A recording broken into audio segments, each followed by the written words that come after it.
What would you do if your husband showed up at your work, handed you a thick envelope, and said it was over, all because you refused to give up your best friend? Can refusing to choose really cost you everything, even when you believe you're right? The day I got served those papers, I still thought he was the selfish one.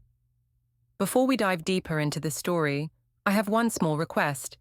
Please subscribe, drop a like, comment, and hit that hype button to boost this channel so more people can discover these incredible stories. The first sign something was wrong came on a Tuesday evening when I walked into our suburban townhouse to find Elias sitting at the kitchen table staring at my phone. My heart jumped, but I kept my voice steady. "What are you doing with that?" I asked, setting my purse down and trying to look casual. The screen was lit up with notifications I definitely didn't want him seeing. "It was buzzing constantly," Elias said quietly, his accountant's precision evident even in his careful tone. 15 messages in the last hour. All from Mars. I snatched the phone away, my fingers trembling slightly as I clutched it to my chest. "Mars is my best friend, Elias. We talk. That's what friends do." "At 11 at night? Every night this week?" The accusation in his voice made my stomach clench, but I forced myself to meet his eyes. Elias had always been the quiet type, methodical, reliable, boring if I'm being honest. At 35, he'd settled into a routine that felt more like a prison sentence to me. Work, home, dinner, television, bed, repeat. "You're being paranoid," I said, moving past him to pour myself a glass of wine. "Mars and I have been friends since college. You knew that when you married me." "I knew you were friends. I didn't know friends sent each other good morning texts at 6 a.m. and good night texts at midnight." I could feel heat rising in my cheeks. "Are you seriously timing my conversations now? That's controlling, Elias. Really controlling." He stood up slowly, his tall frame casting a shadow across the kitchen. "Celestina, I'm not trying to control you. I'm trying to understand why my wife spends more time talking to another man than she does talking to me." "Mars isn't another man," I snapped, the wine making me bolder. "He's my friend, my best friend. And if you can't handle that, maybe that says more about your insecurities than it does about my friendship." The words hit their mark. I watched Elias's face close off, that familiar shutdown he did when he felt cornered. It was the same expression he'd worn when his father criticized his career choices, when his brother Paul made jokes about his quiet nature. "I'm going to change my passcode," I announced, waving my phone, "since you apparently can't respect my privacy." "Celestina." "No, Elias, I'm done with this conversation. Mars is my friend, and nothing you say is going to change that." I stormed upstairs, leaving him standing alone in the kitchen. From the hallway, I could hear our 6-year-old daughter Lila's door creak open. "Mummy, why are you and Daddy yelling?" My heart clenched, but I plastered on a smile. "We weren't yelling, sweetheart. Just talking. Go back to bed." As I closed our bedroom door, I immediately pulled out my phone to text Mars. "He's being so paranoid. Going through my phone now." The response came within seconds. "Sounds like he's threatened by what we have. Don't let him guilt you into giving up your happiness, Cel." I smiled at the screen, feeling validated. Mars understood me in ways Elias never could. Where Elias was cautious and predictable, Mars was spontaneous and exciting. He made me feel alive again, like the person I used to be before marriage and motherhood weighed me down. When Elias finally came to bed an hour later, I pretended to be asleep. But I could feel the tension radiating from his side of the bed, and I knew this was far from over. The next morning, I woke to find Elias already gone. A note on the kitchen counter said he'd taken Lila to school and would be working late. No, love you, no, have a good day. Just the facts, delivered in his neat handwriting. I called my mother immediately. "Mom, Elias is being impossible about Mars again." Vivian Redding's voice crackled through the phone, full of indignation on my behalf. "Honey, you can't let him isolate you from your friends. That's what controlling men do. They cut you off from your support system. That's exactly what I told him. Mars has been in my life longer than Elias has. You need to stand your ground, Celestina. You're a grown woman. You don't need permission to have friends. Her validation washed over me like warm water. My mother had always understood me, always supported my choices. She'd been skeptical of Elias from the beginning, saying he was too serious, too set in his ways. At work that day, I found myself distracted, checking my phone constantly for messages from Mars. The health clinic, where I worked as a case manager, was usually busy enough to keep my mind occupied. But today, every patient reminded me of my problems at home. During my lunch break, I called my younger sister, Jenna. Elias went through my phone last night, I told her without preamble. There was a pause. Celestina, maybe you should think about why he felt the need to do that. Excuse me. I'm just saying, you and Mars have been spending a lot of time together lately, and Elias is a good guy. He wouldn't go through your phone without a reason. I felt betrayed. I can't believe you're taking his side. I'm not taking sides. I'm worried about Lila. She's been asking me weird questions about why Mommy and Daddy don't laugh together anymore. The guilt hit me like a punch to the stomach, but I pushed it away. Lila is fine, and there's nothing wrong with having a close friend. Just be careful, okay? Think about what you're risking. After I hung up, I sat in my car feeling frustrated and misunderstood. Nobody seemed to get it. Mars made me feel like myself again. Confident, attractive, interesting. With him, I wasn't just Elias's wife or Lila's mother. I was Celestina, a woman with her own thoughts and dreams and desires. That evening, I came home to find Elias cooking dinner in silence. Lila was at the table doing homework, glancing nervously between us. "How was school, baby?" I asked, kissing the top of her head. "Good. We learned about families and social studies. I drew a picture of us." She held up a crayon drawing showing 3 stick figures standing far apart from each other. The mommy figure was on one side, the daddy figure on the other, and a small figure labeled Lila stood in the middle. Elias and I exchanged a look over her head, the first real eye contact we'd made all day. "That's beautiful, sweetheart," I managed, but the picture made my chest tight. After dinner, while Lila watched cartoons, Elias approached me in the kitchen. "We need to talk about this, Celestina. Really talk." I dried my hands on a dish towel, already feeling defensive. "About what?" "About us, about Mars, about what's happening to our family." "Nothing is happening to our family except you creating problems where none exist." His jaw tightened. "I found the restaurant receipt in your purse, the bistro downtown. Yesterday, during your lunch break." My blood went cold. I'd forgotten about that receipt. So? "So you told me you ate at your desk. You lied to me, Celestina, about something as simple as where you had lunch." "I didn't lie, I didn't think it mattered." "It matters because you were there with Mars, weren't you?" I lifted my chin defiantly. "Yes, we had lunch. Friends have lunch together, Elias. Friends don't usually lie about it to their spouses." I wasn't lying. I was avoiding this exact conversation, this paranoid interrogation you're putting me through. Elias ran his hands through his hair, looking older than his 35 years. "I'm not paranoid, Celestina. I'm watching my wife drift away from me, and I don't know how to stop it." For a moment, something in his voice made me want to reach out to him, but then my phone buzzed with a text from Mars, and the moment passed. "I need some air," I said, grabbing my keys. "Celestina, don't." But I was already out the door, driving toward the one person who understood me.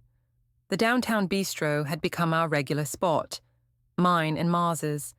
It was far enough from my neighborhood that I didn't worry about running into anyone I knew, and the dim lighting made it feel intimate and secret. Mars was already there when I arrived, sitting in our usual corner booth, his dark hair catching the candlelight. "Rough night?" he asked as I slid in across from him, noting my frazzled appearance. He found the receipt from yesterday. I buried my face in my hands. He's getting suspicious about everything. Mars reached across the table and covered my hand with his. His touch sent electricity through me, the same spark I'd felt since reconnecting with him 6 months ago at our college reunion. "Maybe it's time to stop sneaking around," he said quietly. My heart jumped. "What do you mean?" "I mean, maybe you should just be honest about what this is. What we are." The weight of his words settled between us. We both knew our friendship had crossed lines. The lingering touches, the intimate conversations, the way we looked at each other. We hadn't slept together, not technically, but the emotional affair was undeniable. "I can't," I whispered. "Lila, the house, everything would fall apart." "Would it? Or would you finally be free to be happy?" Before I could answer, a familiar voice cut through the restaurant's ambient noise. "Celestina? Oh my God, is that you?" My blood turned to ice. Standing beside our table was Rebecca Martinez, a mutual friend from our old neighborhood. Her eyes took in the intimate setting, our intertwined hands, the way Mars and I were leaning toward each other. "Rebecca, hi!" I yanked my hand away from Mars, my voice pitched too high. "What are you doing here?" "Date night with Jim, and you?" Her smile was polite, but her eyes were calculating, already composing the story she'd tell her friends. "Just catching up with an old friend." "Rebecca, this is Mars Redding. We went to college together." Mars stood and shook her hand, completely at ease while I felt like I was drowning. "Nice to meet you, Rebecca." "You too." She glanced between us again. "Well, I should get back to Jim. Celestina, tell Elias I said hello." As she walked away, I felt sick. "She's going to tell everyone." "So what if she does?" Mars sat back down, seeming unconcerned. "You're allowed to have dinner with friends." But I knew it wasn't that simple. The way we'd been sitting, the candlelit table, the guilty look on my face. Rebecca had seen exactly what was happening. The next few days passed in a blur of anxiety. I jumped every time my phone rang, expecting it to be Elias confronting me with whatever Rebecca had told her husband, who would inevitably tell his friends, who would inevitably tell their wives, until the whole story made its way back to my husband. But Elias said nothing. He went to work, came home, helped Lila with her homework, and treated me with polite distance. It was almost worse than fighting. On Friday, I made a mistake that would haunt me for months. Feeling defiant and wanting to prove I had nothing to hide, I posted a photo on social media. It was from the previous weekend when Mars and I had gone to the farmer's market together. Something I'd told Elias was a solo trip for groceries. In the photo, Mars and I were laughing at something off camera, his arm casually draped around my shoulders. I looked happier than I had in years. Without thinking, I captioned it, "Besties Forever," and tagged Mars's account. The likes and comments started immediately. Friends from high school, college acquaintances, neighbors, all commenting on how happy I looked, how cute we were together, asking if Mars was single. Each notification felt like a nail in my coffin. By Monday morning, the damage was done. Elias's co-worker, Jennifer, approached me at the grocery store with a sympathetic smile that made my skin crawl. "I saw your post about your friend," she said carefully. "He seems nice." "Mars is wonderful," I replied, trying to sound casual. "We've been friends for years." "Of course, it's just, well, some of the ladies at the office were wondering if Elias knows you two are so close." The implication hung in the air between us. I felt my cheeks burn with embarrassment and anger. "Elias knows I have friends, Jennifer. He's not the jealous type." But even as I said it, I knew it was a lie. Elias was hurt, confused, and probably humiliated by the gossip that was undoubtedly circulating about his wife's friendship. When I got home, I found Elias in his home office, staring at his computer screen. The Facebook page was open, showing my photo with Mars. "We need to talk," he said without turning around. My defensive walls went up immediately. "About what?" About this. He gestured to the screen. About the fact that my coworkers are asking me who the man with my wife is. About the fact that our neighbors are giving me pitying looks when I check the mail. That's not my fault. People love to gossip about nothing.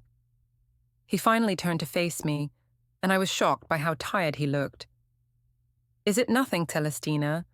Because from where I'm sitting, it looks like my wife is having an emotional affair and posting about it on social media. The word affair hit me like a slap. How dare you?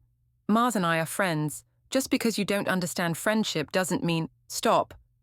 His voice was quiet but firm. Just stop lying to me. Stop lying to yourself. I'm not lying about anything. Then delete the post. The request was simple, reasonable even, but something in me rebelled against it. No. No. I won't be controlled by your jealousy and insecurity.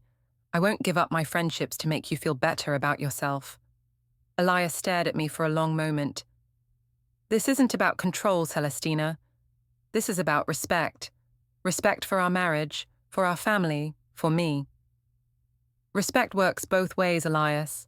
And right now, you're not respecting my right to have friends.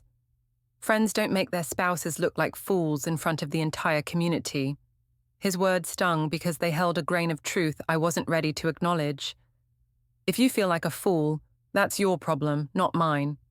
Something shifted in his expression then. A hardening, a closing off. I see.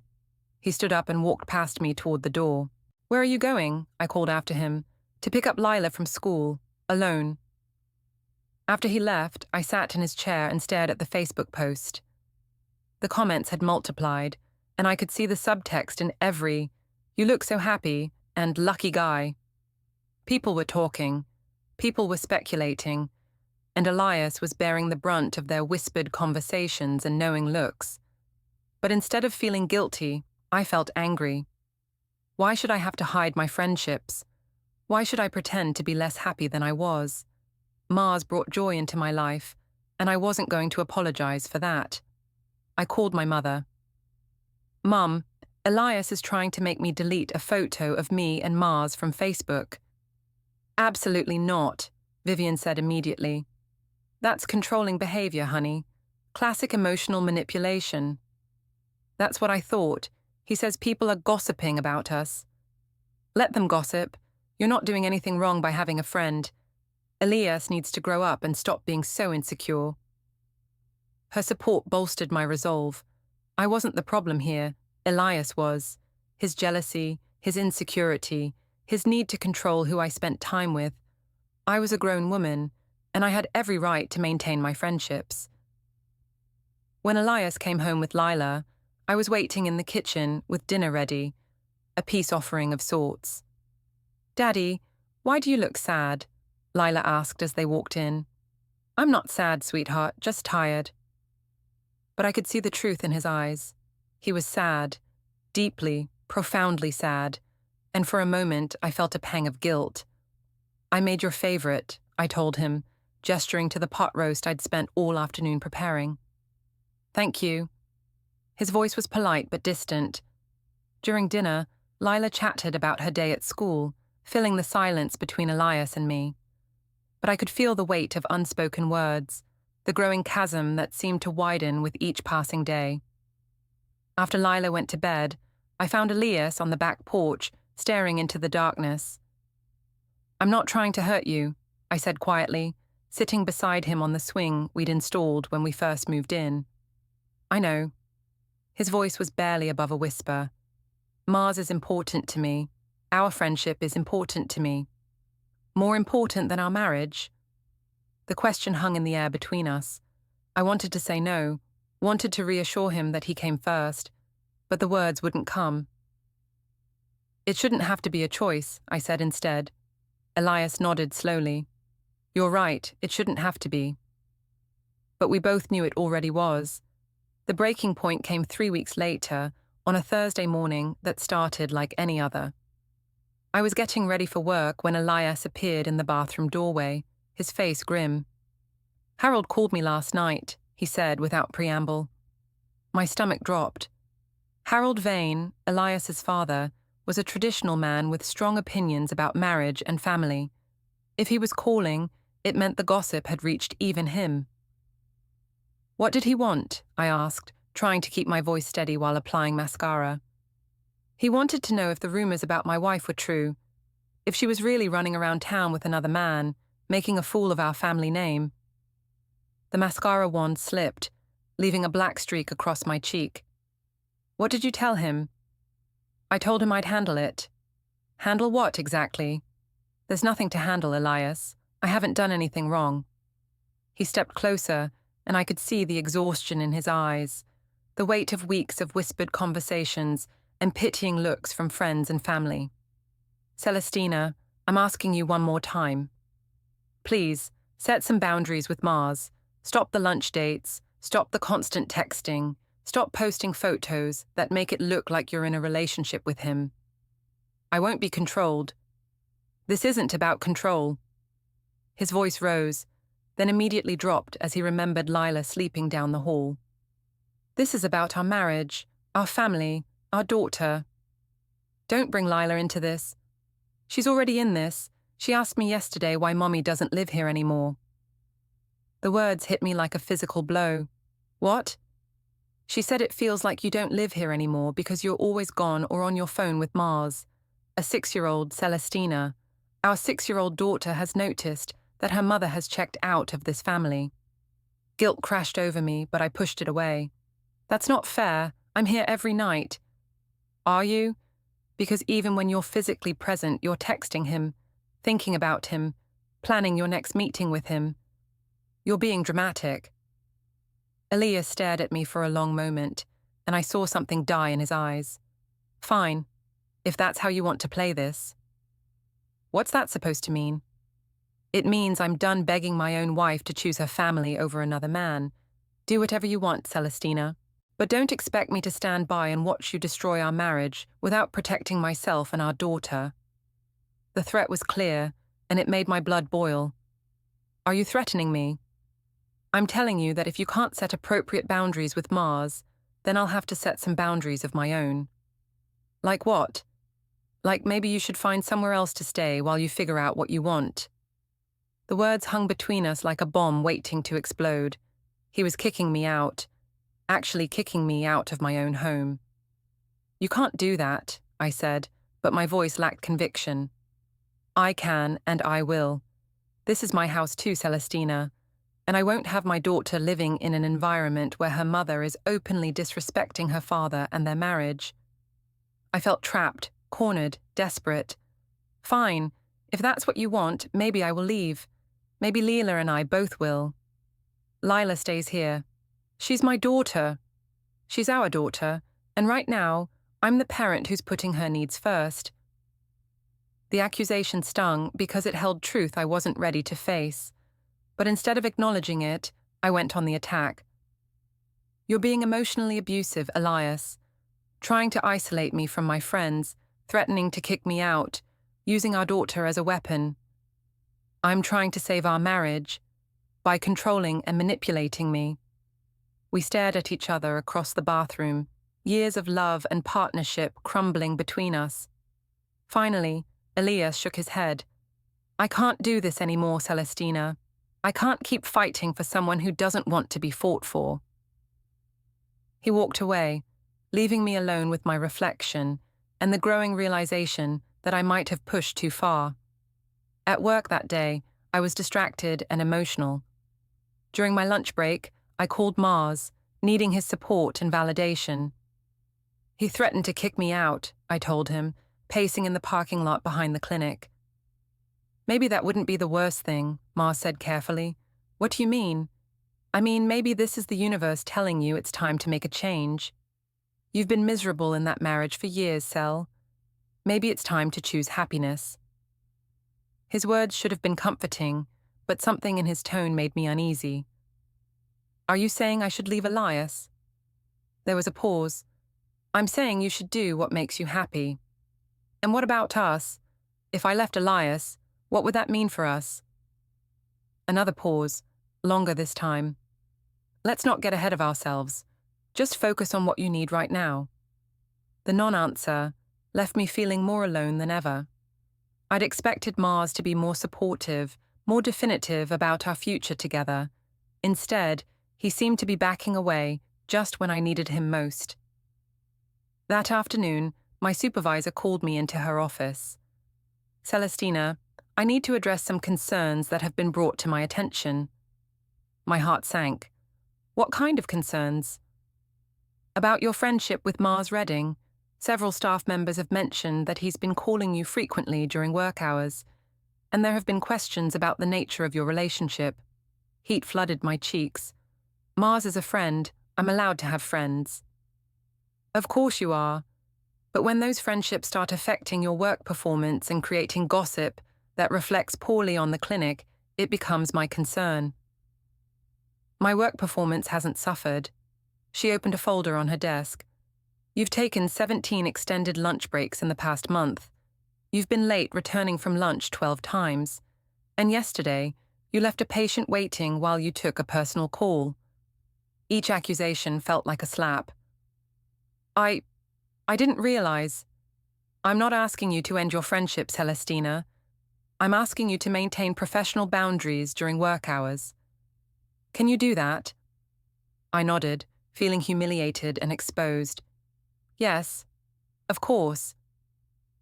But as I walked back to my office, I felt angry rather than chastened. Everyone was ganging up on me. Elias, his family, my co-workers, all because I dared to have a close friendship that made me happy. That evening, I came home to find Elias's brother Paul in the kitchen with Elias and Lila. Paul looked up when I walked in, his expression carefully neutral. "Hello, Celestina." "Paul," I forced a smile. "What brings you by?" "Just visiting my favorite niece," he said, ruffling Lila's hair. But I could see the tension in his shoulders, the way he avoided making direct eye contact with me. After Lila went upstairs to play, Paul's demeanor shifted. "Elias told me what's been going on," he said quietly. "Did he? And what exactly did he tell you?" "That you're having an affair." The blunt words made me flinch. "I'm not having an affair. Mars and I are friends." Paul studied me for a moment. "You know, I've been married for 15 years, and in all that time, I've never seen my wife look at another man the way you look at Mars Redding.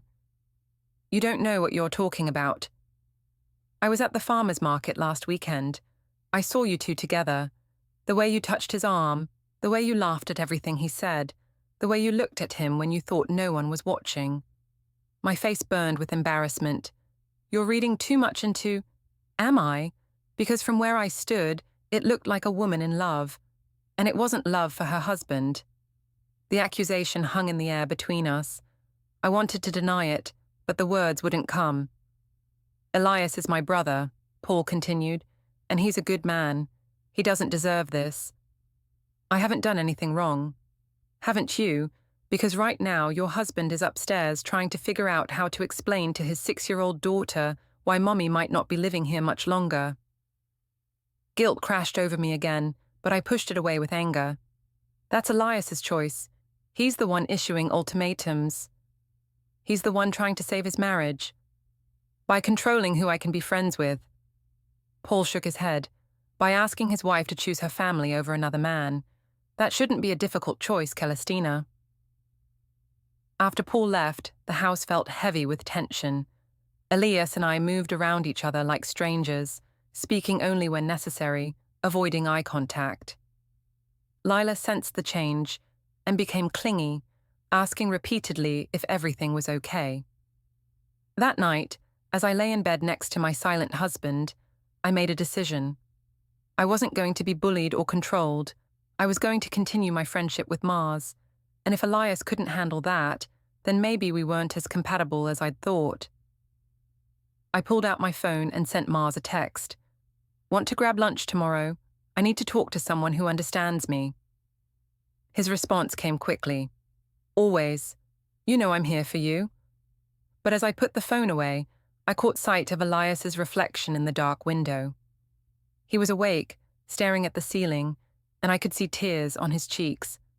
For a moment, I almost reached out to him, almost apologized, almost chose my marriage over my friendship with Mars. Almost.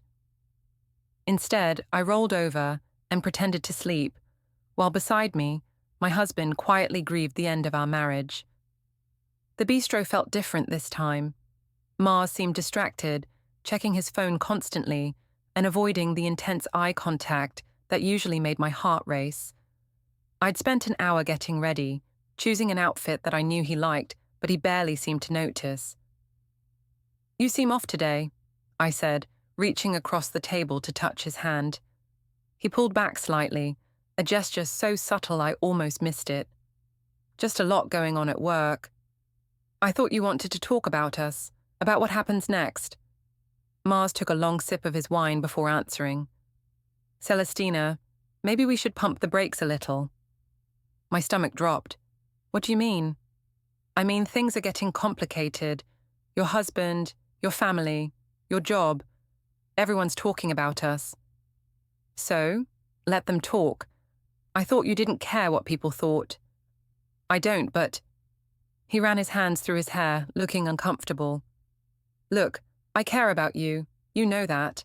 But I'm not looking for drama in my life right now." The words hit me like ice water. "Drama? Is that what I am to you?"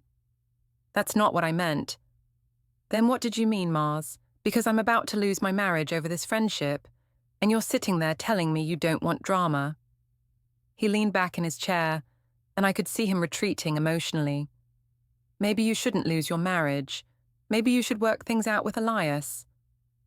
I stared at him in disbelief. "Are you serious? After everything we've shared, everything we've talked about, you're telling me to go back to my husband?" "I'm telling you to think about what you're giving up. You have a family, a home, a life. I'm just a friend." "Just a friend?" My voice was rising, drawing looks from other diners. "You're the one who told me I deserved to be happy. You're the one who said Elias was holding me back. I was trying to be supportive. You were leading me on." Mars glanced around nervously. "Can you keep your voice down?" The request felt like a slap. Here I was, pouring my heart out, and he was worried about making a scene. "You know what? I think I understand now." "Understand what?" "You liked having a married woman on the hook. It was exciting, wasn't it? The secret texts, the stolen lunches, the emotional intimacy without any real commitment. That's not fair, isn't it? Because the moment things get real, the moment I might actually be available, you're backing away." Mars's jaw tightened. "You're being irrational." "I'm being honest. For the first time in months, I'm seeing this situation clearly." I stood up, grabbing my purse. "You know what the really pathetic part is? I was ready to give up everything for you. My marriage, my home, my daughter's stability. And you can't even commit to being more than friends." "Celestina, wait!" But I was already walking away, my cheeks burning with humiliation and rage. In the parking lot, I sat in my car and called my mother. "He basically dumped me, Mum. After months of telling me I deserved better, he's telling me to work things out with Elias." "Oh, honey." Vivian's voice was full of sympathy. "I'm so sorry, but maybe this is for the best. Maybe you can fix things with Elias now." "Fix things?" "Mum, Elias has been emotionally abusing me for weeks, trying to control who I can be friends with, threatening to kick me out of my own home." "Well, when you put it like that, there's no putting it any other way. Elias is the problem here, not me, and now Mars is abandoning me when I need him most." "What are you going to do?" "I don't know, but I'm not going to let Elias win. I'm not going to be controlled and manipulated." That evening, I came home to find Elias in his office again, but this time he wasn't alone. Harold Vane sat across from him, both men looking up when I appeared in the doorway. "Celestina," Harold said stiffly, "we need to talk." My father-in-law had never been warm toward me, but now his disapproval was ice cold. "About what?" "About the shame you're bringing on this family. About the gossip that's following my son everywhere he goes." "I haven't done anything shameful." Harold's laugh was bitter. "Haven't you? The whole community is talking about Elias's wife and her boyfriend. My friends at the country club are asking me if my son knows his wife is stepping out on him. Mars isn't my boyfriend. Then what is he? Elias asked quietly. I looked between the two men, feeling cornered and defensive. He's my friend, my best friend, and I'm sorry if that makes you uncomfortable, but I won't apologize for having someone in my life who makes me happy. At the expense of your husband's dignity, Harold demanded. Elias's dignity is his own responsibility.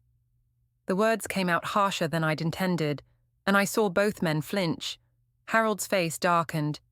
You selfish little girl, do you have any idea what you're doing to your family? To your daughter? Don't lecture me about my daughter. Someone needs to, since you seem to have forgotten you have one. The accusation stung, because it held truth I wasn't ready to acknowledge. I think you should leave, Harold. I think you should leave, he shot back. Pack your bags and get out of my son's house until you can remember what it means to be a wife and mother. This is my house too. Not anymore, it isn't, Elias said quietly. I turned to stare at him. What? I want you to stay somewhere else for a while, Celestina, until you can decide what you want. You're kicking me out. I'm giving you space to figure out your priorities. What about Lila? Lila stays with me. The finality in his voice made my knees weak. You can't do that. She's my daughter. She's our daughter, and right now she needs stability. She needs a parent who's focused on her needs instead of chasing after someone who doesn't even want them. The reference to Mars's rejection earlier that day felt like salt in an open wound. How dare you? How dare I, what? Protect my daughter from watching her mother destroy their family? I looked around the room, at Harold's disapproving face, at Elias's tired resignation, at the family photos on the walls that suddenly felt like evidence of a life I was losing. Fine, I said, my voice shaking with rage and hurt. Fine, I'll stay at my mother's. But don't think this is over, Elias. Don't think you can just throw me out and keep my daughter from me. I'm not keeping her from you. I'm keeping her safe. Safe from what? From the chaos you've brought into our lives. I wanted to argue, wanted to fight, but the words wouldn't come. Instead, I went upstairs and packed a bag, my hands shaking as I folded clothes and gathered toiletries. Lila appeared in the doorway as I was zipping up my suitcase. Mummy, where are you going? My heart broke looking at her confused little face. I'm going to stay with Grandma Vivian for a few days, sweetheart. Why? Daddy and I just need some time to work things out. Are you getting divorced like Tommy's parents? The question hit me like a punch to the gut. No, baby, we're just taking a break. Can I come with you? I wanted to say yes, wanted to scoop her up and take her with me. But looking at her innocent face, I realized that maybe Elias was right. Maybe she was better off here, in her own room, with her routine intact, while the adults figured out their mess. Not right now, sweetheart, but I'll see you very soon, okay? She nodded, but I could see tears in her eyes. I hugged her tight, breathing in her little girl smell, trying to memorize the moment. Downstairs, Elias was waiting by the front door with my suitcase. This doesn't have to be permanent, he said quietly. Doesn't it? You know what it would take to fix this. You mean giving up Mars completely? I mean choosing your family. I looked at him, really looked at him, and saw the man I'd married 8 years ago. The man who'd held my hand through my father's funeral, who'd stayed up all night when Lila had pneumonia, who'd supported my career even when it meant less time together. For a moment I almost stayed, almost threw my arms around him and apologized for everything. But then I remembered Mars's words about deserving happiness, about not settling for less than I wanted. Even if Mars wasn't willing to be that happiness, it didn't mean I should settle for a marriage that felt like a prison. I'll be at my mother's, I said, taking the suitcase. Elias nodded. I'll have Lila call you tomorrow. As I drove away from the house, our house, I caught sight of Lila's face in her bedroom window. She was crying, and the sight nearly made me turn around. But I kept driving, telling myself that this was temporary, that Elias would come to his senses and realize he was being unreasonable. I had no idea that I'd just made the biggest mistake of my life. Living at my mother's house felt like being 17 again, but without the optimism of youth. Vivian fussed over me constantly, bringing me tea and reassuring me that Elias would come to his senses once he realized what he was losing. Men always think they can control women through ultimatums, she said over breakfast on my third day there. But they usually cave once they miss having you around. I wanted to believe her, but Elias's silence was deafening. He'd kept his word about letting Lila call me, but our conversations were stilted and brief. She kept asking when I was coming home, and I kept giving vague answers because I honestly didn't know. Mars had texted me once since our disastrous lunch. "Hope you're okay. Maybe we should take a break from talking for a while." Even my best friend was abandoning me. On Thursday, I decided to stop by the house during lunch to pick up more clothes and maybe see Lila if she was homesick from school. I used my key, expecting the house to be empty, but found Harold Vane in the kitchen going through papers. "What are you doing here?" I demanded. He looked up calmly. "Helping my son organize his finances, making sure everything is properly documented." Documented for what? For whatever comes next. The implication was clear, and it made my blood run cold. "You're helping him prepare for a divorce." "I'm helping him protect himself and his daughter." "Lila is my daughter too." "Is she? Because from where I stand, it looks like you chose someone else over her." The accusation hit its mark, but I pushed the guilt away with anger. I didn't choose anyone over Lila. I chose not to be controlled by my husband. Harold gathered the papers into a neat stack. "Call it whatever helps you sleep at night, Celestina. But actions have consequences." After he left, I wandered through the house that had been my home for 6 years. Everything looked the same, but it felt different, like I was a visitor in someone else's life. In Lila's room, I found a drawing she'd made of our family. This time, the stick figure labeled Mommy was completely separate from the other two, with a big house drawn between them. My phone rang. It was Jenna. "I heard you moved in with Mom," she said, without preamble. "Temporarily, until Elias stops being unreasonable." "Celestina, I love you, but you need to hear this. Elias isn't being unreasonable. You're having an emotional affair, and everyone can see it except you." "Not you too, Jenna." "Yes, me too, because I care about you and Lila and even Elias. He's a good man, and you're destroying him. He's trying to control me. He's trying to save his marriage. There's a difference. I can't believe my own sister is taking his side." "I'm not taking sides. I'm trying to help you see what you're throwing away before it's too late." But I didn't want to hear it. I hung up and immediately called Mars, desperate for someone who would understand. "I can't talk right now," he said when he answered. "I'm at work." "Everyone's turning against me, Mars. My own family is taking Elias's side." Maybe they have a point." The words felt like a betrayal. "What?" "I've been thinking about what you said at lunch, about me leading you on. Maybe you were right. Maybe I did encourage something I wasn't ready to follow through on." "So that's it? You're just going to abandon me?" "I'm not abandoning you. I'm trying to be honest. You have a family, Celestina, a daughter who needs her mother.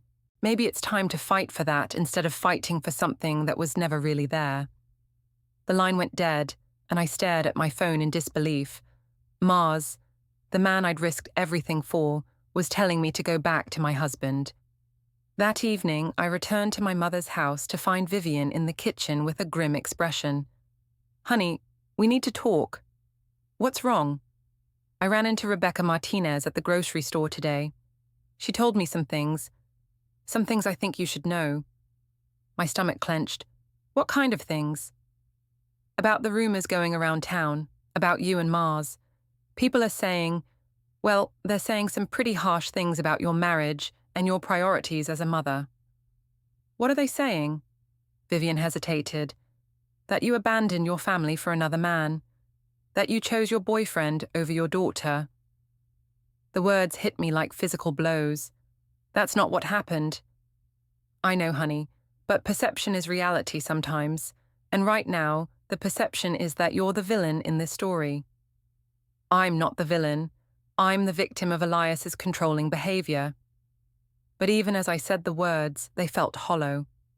Looking back over the past few months, I could see how my actions must have appeared to others. The secret lunches, the constant texting, the social media posts, the lies about where I was and who I was with. Maybe, Vivian said carefully, maybe you should consider apologizing to Elias. Maybe you should try to work things out. Even my own mother was turning against me. The next morning, I woke up to find a text from an unknown number. This is Paul Vane. Elias asked me to let you know that he's filed for legal separation. You'll be served with papers at work today. I'm sorry it's come to this. My hands shook as I read the message. Legal separation. The words felt surreal. Impossible. This was supposed to be temporary. A wake-up call for Elias to stop being so controlling. It wasn't supposed to escalate to legal action. I called Elias immediately, but it went straight to voicemail. Elias, please call me back. We need to talk about this. We can work it out. Please don't do this. But he didn't call back. At work, I was a mess. I kept checking my phone, jumping at every sound, waiting for the process server to arrive. My supervisor noticed my distraction and called me into her office. Celestina, I need to address your performance issues again. You've been late 3 times this week, and yesterday, you left a patient waiting for 20 minutes while you took a personal call. I'm sorry. I'm going through some personal problems. I understand that, but I can't continue to make exceptions. This is your final warning. If your work performance doesn't improve immediately, I'll have to consider termination. The threat of losing my job on top of everything else nearly broke me. I understand. It won't happen again. But even as I said it, I saw the doubt in her eyes. At 2:30 p.m., a man in a suit appeared at the reception desk asking for me.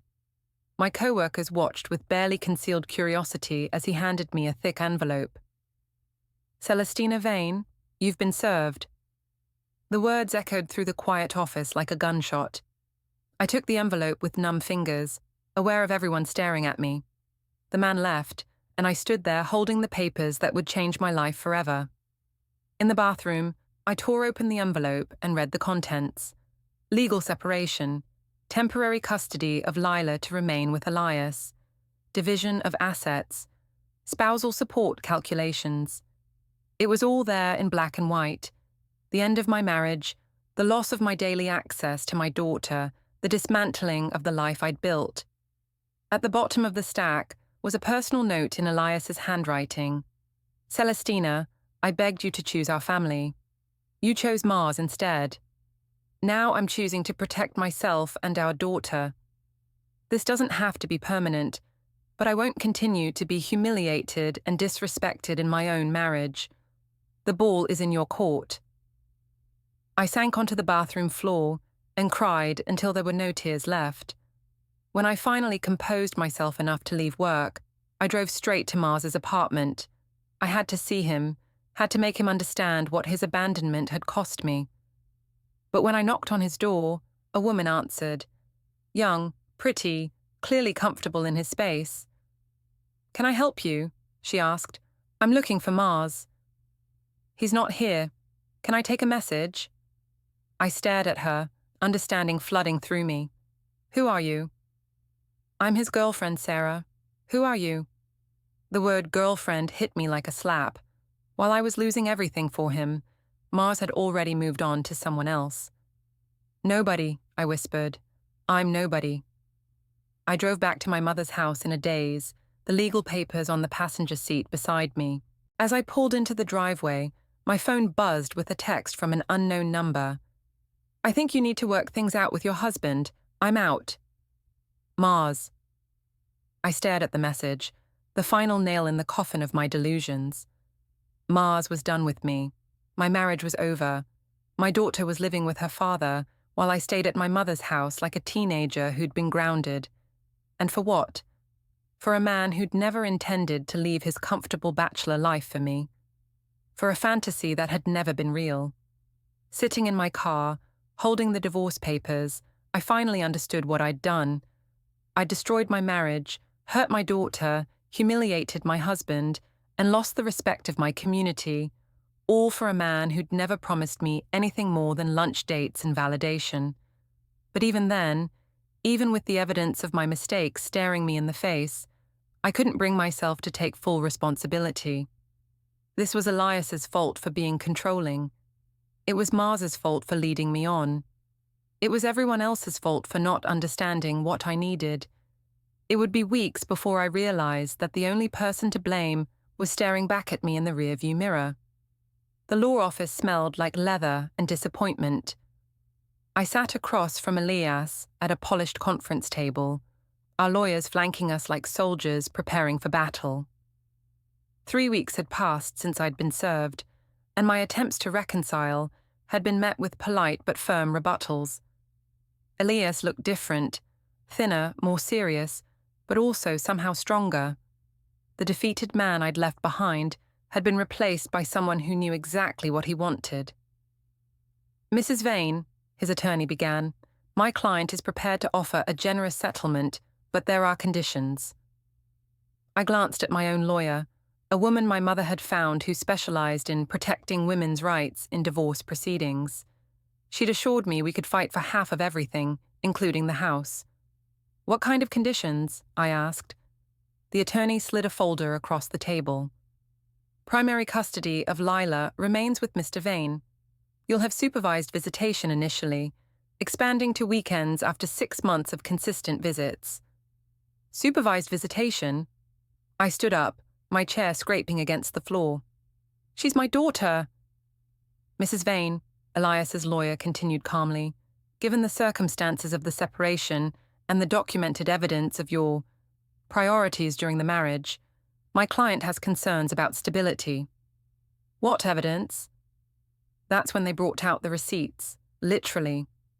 Phone records showing hundreds of texts and calls to Mars during work hours, family time, even during Lila's school events. Restaurant receipts from dozens of lunches I'd lied about. Screenshots of social media posts where I looked happier with Mars than I ever had with my husband. Witness statements from neighbors, co-workers, even family members documenting my behavior over the past months. But the worst part was the evidence I'd never considered.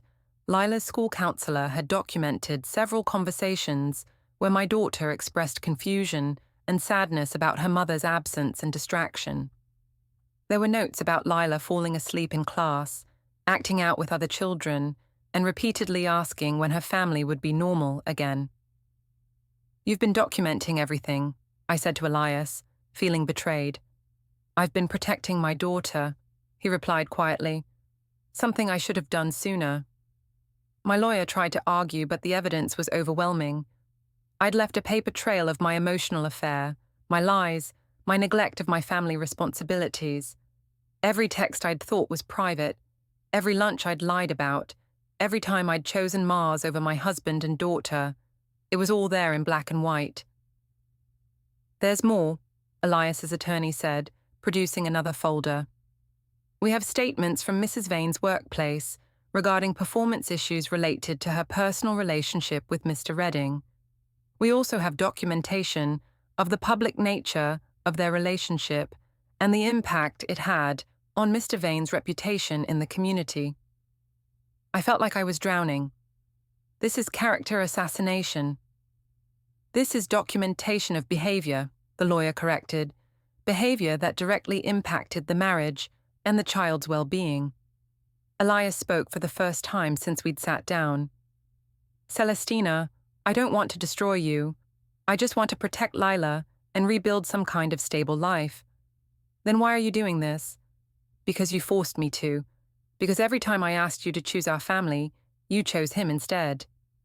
"I never chose Mars over Lila." "Didn't you?" He pulled out a calendar marked with red X's. "These are all the times in the past 3 months that you missed something important for Lila. Parent-teacher conferences, school plays, doctor's appointments, bedtime stories, every single one because you were with Mars or talking to Mars or thinking about Mars. The visual representation of my neglect was devastating. I'd missed Lila's school play, the one where she played a tree and kept looking for me in the audience. I'd skipped her parent-teacher conference to have lunch with Mars. I'd been on the phone with him during her bedtime routine more nights than I could count. I was going through a difficult time, I said weakly. We all were, Elias replied. The difference is that I put our daughter first. My lawyer tried to negotiate, but we had no leverage.